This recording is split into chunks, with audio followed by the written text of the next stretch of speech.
مفتی اعظم ہند و پاک محمد شفیع صاحب رحمۃ اللہ علیہ کا ایک جملہ ہے جو آب زر سے لکھنے کے قابل ہے، ہر دل میں رچنا بسنا چاہیے۔ امام اپنا مفتی شفیع صاحب رحمۃ اللہ علیہ نے فرمایا کہ ہر انسان جو بات کہتا ہے، جو بات کرتا ہے، توجہ میری طرف رہے، جو انسان جو بات کہتا ہے،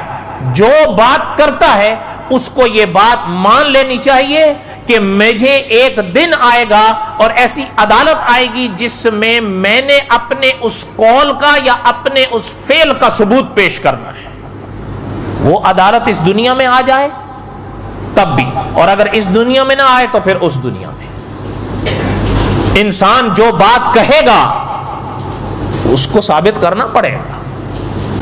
اب میرے اور آپ ہیں کہ آپ اور ہم کتنا اس پر غور کر سکتے ہیں کہ ہم نے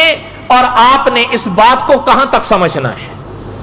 آج میں اور آپ اپنے بارے میں تو چھوڑیں، دوسروں کے بارے میں کچھ رائے ایسی قائم کرتے ہیں، فقط ذہن میں نہیں رہتی، وہ زبانوں سے بھی ادا کرتے ہیں۔ امام بخاری رحمۃ اللہ علیہ اور حضرت کی اتباع میں مفتی شفیع صاحب رحمۃ اللہ علیہ فرما گئے کہ یہ چیز ذہن میں رکھنا، جب بھی کسی کے لیے کوئی بات کہو، قیامت میں ایک عدالت آئے گی، اس میں تمہیں اس کو ثابت کرنا ہوگا۔